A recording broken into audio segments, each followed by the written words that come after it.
மதுரையில் நேற்று இரவு பெய்த கனமழையால் அவனியாபுரம் மாநகராட்சி அலுவலகத்தை மழைநீர் சூழ்ந்துள்ள நிலையில் அவனியாபுரம் பேருந்து நிலையத்திலும் சாக்கடையுடன் மழைநீர் தேங்கியுள்ளது. இதுகுறித்த விவரங்களுக்காக இணைகிறார் எம்முடைய செய்தியாளர் விக்னேஷ். வணக்கம். தற்போது வரையும் நீரை வெளியேற்றுவதற்கான பணிகள் ஏதாவது மேற்கொள்ளப்பட்டிருக்கிறதா? இதனால மக்கள் எவ்வளவு சிரமத்திற்கு ஆளாகி இருக்கிறார்கள்? கூடுதல் விவரங்களை வழங்கலாம்.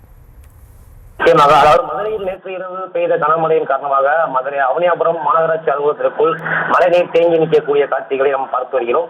மதுரை மாவட்டத்தில் கடந்த சில தினங்களாக வெயில் வாட்டி வந்த நிலையில் நேற்று இரவு சுமார் 10:30 மணி அளவில் இடியுடன் கூடிய கனமழை சுமார் 2 மணி நேரத்திற்கு மேலாக கொட்டி தீர்த்தது. இந்த கனமழையின் காரணமாக சாலைகளில் வெள்ளம் போல் நீர் பெருக்கெடுத்து ஓடிய நிலையில் அருகே உள்ள மாநகராட்சிக்கு அருகே உள்ள மார்க்கெட் பகுதியில் இருக்கக்கூடிய சாக்கடை கழிவு நீரும் பேருந்து நிலையத்துக்குள் சாலையில் ஓடியதால் சேரும் சகதியமாக காணப்பட்டு வந்த நிலையில் மதுரை மாநகராட்சி அவனியாபுரம் மாநகராட்சி வளாகத்துக்கும் மழைநீர் தேங்கி நின்றதால் பொதுமக்கள் பயன்படுத்த முடியாமலும் அந்த மாநகராட்சி அலுவலகத்துக்குள்ளே ஆரம்ப சுகாதார நிலையம் இயங்கி வருவதால் சுகாதார நிலையத்துக்கு வரக்கூடிய நோயாளிகளும் வர முடியாத நிலையில் உள்ளது.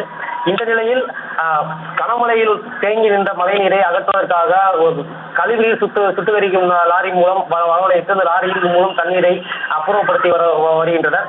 இந்த நிலையில் கனமழை காரணமாக மதுரை சாலையில் வெள்ளம் போல் பெருக்கெடுத்து ஓடியது. இந்த நிலையில் மதுரை அவனியாபுரம் மாநகராட்சி அலுவலகத்திற்குள் பூந்த சில நீர் சூழ்ந்துள்ளதால் மேலும் அவனியாபுரம் பேருந்தில் சாக்கடையும் மழை நீரும் கலந்து ஓடியதால் சேரும் சகதியமாக காணப்பட்டது. நோய் தொற்று அபாயம் ஏற்படுவதாகவும் குற்றம் சாட்டி வருகின்றனர்.